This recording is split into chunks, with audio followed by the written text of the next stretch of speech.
एक बार एक 3 साल का बच्चा अपने माता पिता से एक मेले में बिछड़ गया और उसके माता पिता ने उसे बहुत ढूंढा, मगर वह बच्चा उनको कहीं नहीं मिला और वह बच्चा भी अपने माता पिता को ढूंढते ढूंढते बहुत दूर चला गया और थक कर एक फुटपाथ पर रोते रोते सो गया।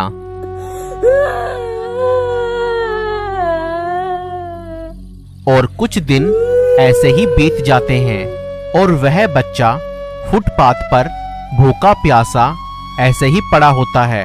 तो कुछ आते जाते लोग उसे कुछ ना कुछ खाने के लिए दे जाते थे और कुछ दिन ऐसे ही बीत जाते हैं और देखते ही देखते वह बच्चा बड़ा हो जाता है, 14 साल का। एक बार एक बड़ी गाड़ी वहां आकर रुकती है। अरे, यह बच्चा तो अच्छे घर का लगता है, मगर यह यहाँ पर क्यों पड़ा है? और वह औरत उसके पास जाती है। बेटा, तुम तो अच्छे घर के दिखते हो, तुम यहाँ क्या कर रहे हो? तुम्हारे माता पिता कहाँ हैं? क्या उन्होंने तुम्हें यहाँ पर भीख मांगने के लिए भेजा है? और वह बच्चा रोते हुए उस औरत को बोलता है, नहीं आंटी, मैं जब छोटा सा था तो एक मेले में अपने माता पिता से बिछड़ गया और तब से ही मैं यहाँ पर रह रहा हूँ। मुझे नहीं पता मेरे माता पिता कहाँ पर हैं। ओह, यह तो बहुत दुख की बात है। बेटा, तुम ईश्वर से प्रार्थना क्यों नहीं करते कि वो तुम्हें तुम्हारे माता पिता से मिला दें? ईश्वर? ये ईश्वर कौन है आंटी? तुम ईश्वर को नहीं जानते? ईश्वर मतलब भगवान, गॉड, परमेश्वर। तुम किस धर्म के हो और तुम्हारी क्या जात है? तुम अपने धर्म के ईश्वर से प्रार्थना करो, वह अवश्य तुम्हारी जरूर सुनेंगे और तुम्हारे माता पिता तुम्हें मिल जाएंगे। और इतना कहकर वह औरत वहां से चली जाती है और वह बच्चा यह सुनकर बहुत खुश होता है। अब उस बच्चे के मन में एक उम्मीद जाग गई थी कि वह अपने माता पिता से फिर से मिल पाएगा। फिर उसने जगह जगह जाकर यह जान लिया कि इस दुनिया में कई धर्म हैं और धर्म का मतलब इंसानियत और अच्छे कामों से नहीं बल्कि भगवानों और ईश्वर से है। अलग अलग धर्म के लोग अलग अलग भगवान को या ईश्वर को मानते थे, मगर मैं किस धर्म का हूँ, मैं किस ईश्वर को या भगवान की उपासना करूं? कौन मेरी प्रार्थना सुनेगा? कौन मेरी मदद करेगा? अब वह बच्चा यह बैठा हुआ सोचने लगा, हम सब इंसान तो एक जैसे दिखते हैं और हमारे ऊपर किसी भी धर्म की कोई छाप नहीं है, फिर हम सब का धर्म या जाति अलग अलग क्यों है? और इस धर्म ने हम सब एक जैसे दिखने वाले लोगों को अलग अलग बांट दिया है, हम सबका एक ही धर्म क्यों नहीं है? अब वह बच्चा दुविधा में पड़ गया और अब उसे समझ नहीं आ रहा था कि वह क्या करे। आप सभी लोग बताएं कि अगर आप उस बच्चे की जगह होते तो क्या करते? इस वीडियो को यहीं रोककर अपना जवाब कमेंट करें। उसी रात वह बच्चा सोने से पहले हाथ जोड़कर यह प्रार्थना करता है, हे मेरे ईश्वर, हे मेरे परमेश्वर, आप कौन हैं? मैं किस ईश्वर से प्रार्थना उपासना करूं? हे मेरे ईश्वर, आप जो भी हैं मुझे बताएं मैं किस धर्म का हूं और मेरा ईश्वर, मेरा बनाने वाला कौन है? और यह प्रार्थना करके वह बच्चा सो जाता है। और जब वह बच्चा सो रहा होता है तो उसके सामने एक बहुत बड़ी और विशाल ज्योति चमकती है और उस बच्चे की आत्मा आकाश में उठा ली जाती है। और उस बच्चे ने देखा एक बहुत ही तेज रोशनी उसके सामने दिखाई दे रही है, जो कि आकाश के सबसे ऊपर से यानी कि स्वर्ग से शुरू होकर स्वर्ग से आकाश की छोर तक जाती है। वह आग के खंभे के समान था, वह आग की लपटों के समान था, या हम यह कह सकते हैं कि उसका कोई रूप आकार नहीं था, वह निराकार था। और उसने मुझसे कहा, आकाश मेरा सिंहासन और पृथ्वी मेरे पांवों की चौकी है। मैं हाथों के बनाए हुए मंदिरों में नहीं रहता, मैं तुम्हारे हृदयों में रहना चाहता हूँ। उसकी आवाज बिजली के समान थी। जिस प्रकार बिजली कड़कती है, उसी प्रकार उसके बोलने का शब्द मैंने सुना। उसके अंदर सूरज से भी कई गुना आग थी।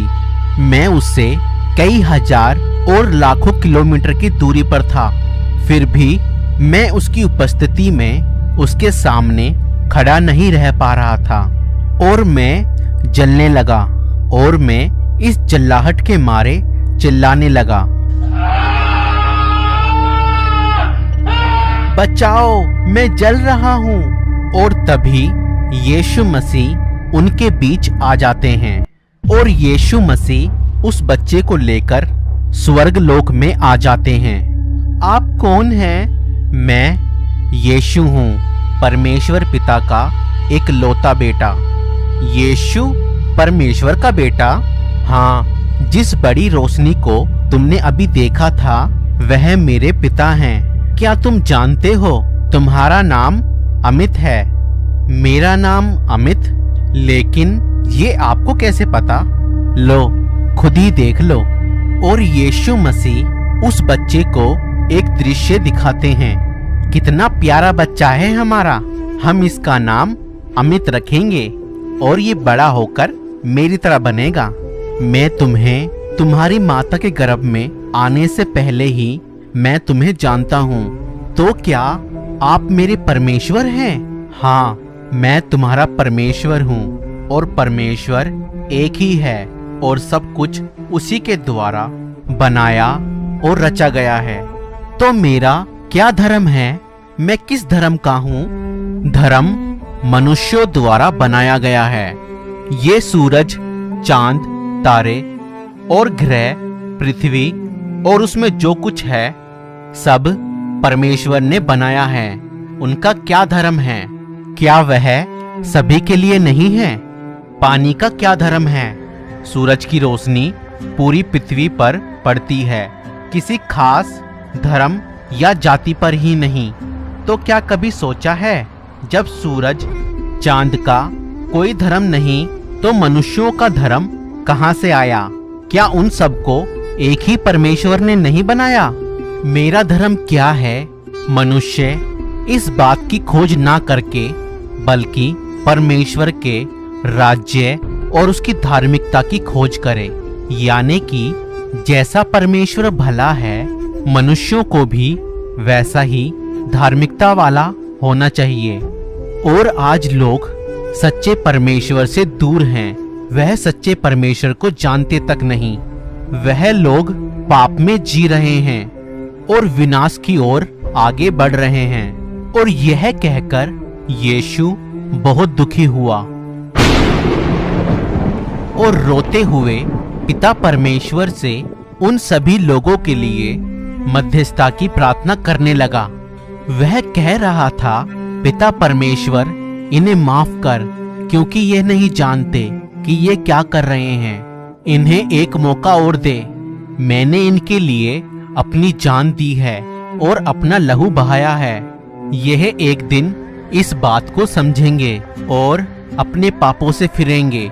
और तभी परमेश्वर का एक स्वर्गदूत वहां आता है और उस बच्चे से कहता है, परमेश्वर एक ही है और कोई उसे बना नहीं सकता, कोई उसे पैदा नहीं कर सकता। परमेश्वर जिसने सब कुछ रचा वह एक सबसे बड़ी शक्ति है। वह मनुष्यों की तरह नहीं है, वह हड्डी मांस लहू नहीं है, क्योंकि कोई हड्डी मांस लहू परमेश्वर नहीं हो सकती। वह तो इंसान ही हुआ ना।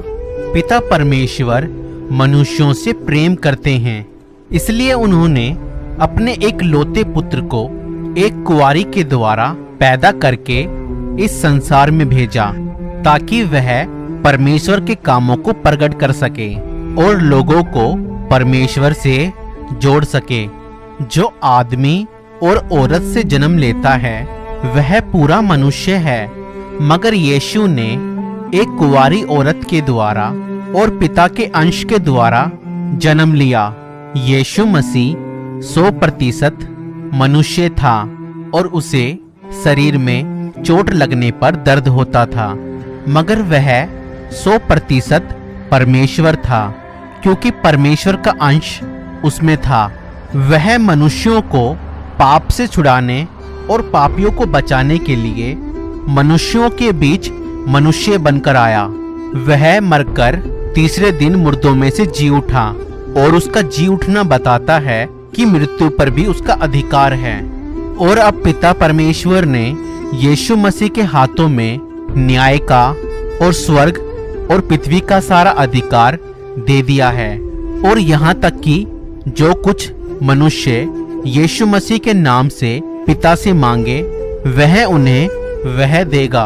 अब जो कोई यह विश्वास करेगा कि परमेश्वर पिता ने मेरे पापों के लिए अपने एक लौते पुत्र को भेजा, अनंत जीवन उसी का है, और वह मृत्यु से पार होकर जीवन में प्रवेश करेगा। जो पुत्र को ग्रहण करेगा उसे पिता भी ग्रहण करेगा। जिसके पास पुत्र है, यानी जिसके पास यीशु है, उसके पास पिता परमेश्वर भी है, क्योंकि जितनों ने यीशु मसीह को ग्रहण किया, पिता परमेश्वर ने उन्हें अपनी संतान बना लिया, क्योंकि वह सब यीशु के लहू से खरीदे गए हैं। यानी कि हमारा धर्म यही है कि हम एकमात्र परमेश्वर पर ईमान लाएं और हम परमेश्वर पिता के स्वभाव में जिएं और बुराई को छोड़ भलाई करें और परमेश्वर के एक लौते पुत्र के नाम पर विश्वास करें। हाँ, बिल्कुल सही कहा तुमने। और उस दिन मैंने जाना कि यीशु मसीह हमसे कितना प्यार करते हैं। और वह बच्चा अमित पृथ्वी पर वापस आ जाता है और वह तुरंत उठकर प्रार्थना करता है, हे पिता परमेश्वर, मैं विश्वास करता हूँ कि आज से कई हजार साल पहले आपने मेरे अपराधों के कारण, मेरे पापों के कारण अपने एक लौते पुत्र यीशु मसीह को इस जगत में मेरे पापों की जगह मरने के लिए भेज दिया, ताकि उसके जान देने से, उसके लहू बहाने से मेरे पाप मिटा दिए जाएं। प्रभु यीशु मसीह, मैं एक पापी मनुष्य हूँ। मेरे पाप और अधर्म को क्षमा कर और मुझे अपने लहू से धोकर साफ कर। मैं अपने जीवन में आपको अपना मुक्तिदाता, अपना उद्धारकर्ता ग्रहण करता हूँ। आप मेरे जीवन में आइए और मुझे अपनी संतान बनाइए। प्रभु यीशु मसीह, मैं आपको अपने जीवन में आमंत्रित करता हूँ। आमीन। और यह प्रार्थना करके वह बच्चा प्रभु यीशु मसीह को अपने जीवन में अपना मुक्तिदाता, अपना उद्धारकर्ता, अपना परमेश्वर ग्रहण करता है। अगर आप भी प्रभु यीशु मसीह को अपना मुक्तिदाता, अपना उद्धारकर्ता ग्रहण करना चाहते हैं तो आप यह प्रार्थना कर सकते हैं।